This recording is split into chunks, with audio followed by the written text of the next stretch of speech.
আপনার একটি ভুলের জন্য হাতছাড়া হয়ে যাবে ৩,০০০ টাকা। হ্যাঁ বন্ধুরা, ঠিকই শুনেছেন, ৩,০০০ টাকা হাতছাড়া হয়ে যাবে যদি আপনি একটি ভুল করে থাকেন। তো কী সেই ভুল, কেনই বা ৩,০০০ টাকা হাতছাড়া হবে, কিসের ৩,০০০ টাকা হাতছাড়া হবে, চলুন আজকে এই ভিডিওটিতে আমরা A to Z দেখে নেব। লক্ষ্মীর ভাণ্ডার প্রকল্পটি পূর্বতন রাজ্য সরকারের একটি জনকল্যাণমূলক প্রকল্প ছিল।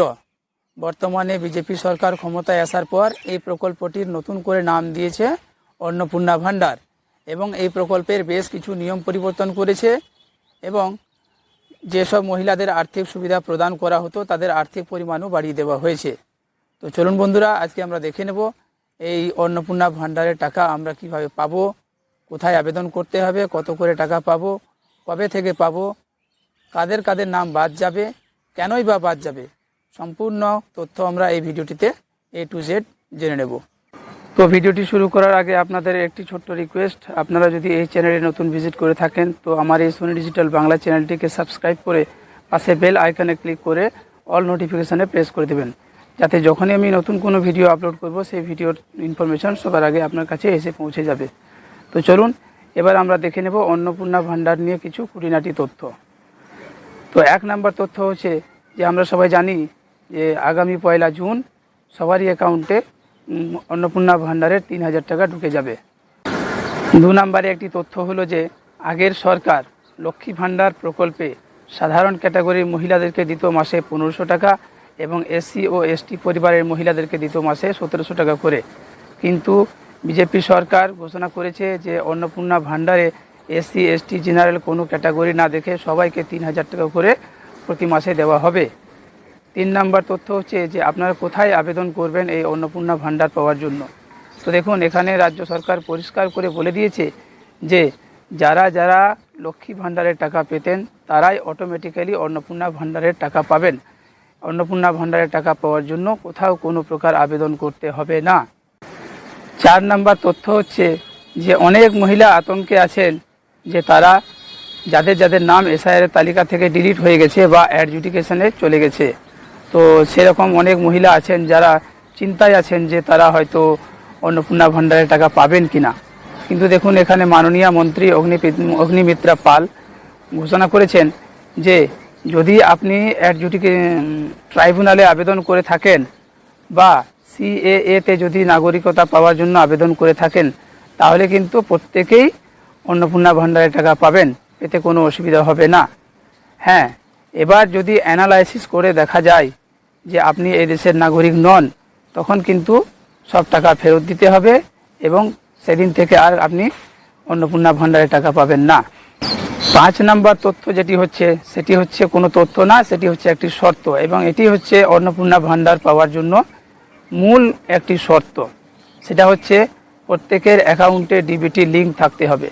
যদি প্রত্যেকেরই অ্যাকাউন্টে ডিবিটি লিঙ্ক থাকে তবেই কিন্তু অন্নপূর্ণা ভাণ্ডারের টাকা পাওয়া যাবে, নচেত কিন্তু পাবেন না।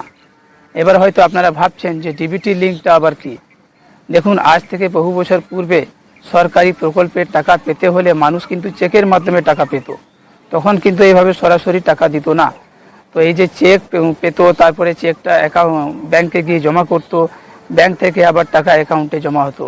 তো এটা একটা দীর্ঘ প্রক্রিয়ার মাধ্যমে টাকা পেতে মানুষের অনেক হয়রানি হতো। তো সেই সব হয়রানির যাতে শিকার না হয় মানুষ, সেই জন্য তৎকালীন কেন্দ্রীয় সরকার একটি প্রকল্প এনেছে যার নাম রেখেছে ডিবিটি। এই প্রকল্পের মাধ্যমে কিন্তু সরকারি প্রকল্পের টাকা আপনি সরাসরি আপনার অ্যাকাউন্টে পেয়ে যাবেন। তো এবার আপনারা ভাবছেন হয়তো ডিবিটি আপনার লিঙ্ক আছে কি না আছে, আপনারা কি করে চেক করবেন। তো চলুন আমি একটি খুব সহজ সরল পদ্ধতির মাধ্যমে দেখিয়ে দিই যে আপনারা কিভাবে চেক করবেন আপনার অ্যাকাউন্টে ডিবিটি লিঙ্ক আছে কি না। বন্ধুরা, একটি ভিডিও তৈরি করতে আমাদের অনেক পরিশ্রম করতে হয়, তাই যদি এই ভিডিওটি ভালো লাগে তো এই ভিডিওটিতে একটি লাইক করবেন। কিছু জানার থাকলে বা কোনো পরামর্শ দেওয়ার থাকলে কমেন্ট করবেন, আমি আপনার কমেন্টের উত্তর দেওয়ার চেষ্টা করব এবং এই ভিডিওটি আপনার বন্ধুদের সাথে শেয়ার করে দেবেন। তো আপনার অ্যাকাউন্টের সঙ্গে ডিবিটি লিঙ্ক আছে কিনা সেটা চেক করার জন্য আপনার মোবাইলের ক্রোম ব্রাউজারে ক্লিক করুন। ক্লিক করলে সঙ্গে সঙ্গে সার্চ বারটি খুলে যাবে, সেখানে NPCI লিখে সার্চ করুন। সার্চ করলে সঙ্গে সঙ্গে NPCI বলে একটি লিঙ্ক আসবে, সেই লিঙ্কের উপর ক্লিক করবেন। তো চলুন ক্লিক করে নিই। ক্লিক করার সঙ্গে সঙ্গে দেখুন এরকম একটা ইন্টারফেস খুলে যাবে। এখানে 3টে লাইন আছে, দেখুন এই 3টে লাইনের উপরে ক্লিক করুন। ক্লিক করলে সঙ্গে সঙ্গে কাস্টমার বলে একটি অপশান আসবে, সেই কাস্টমার অপশানে ক্লিক করুন। কাস্টমারে ক্লিক করলে ভারত আধার সিডিং ইনেবল বলে একটি অপশান আসবে, সেই অপশানের উপর ক্লিক করুন। তারপরে দেখুন এরকম একটি ইন্টারফেস খুলে যাবে।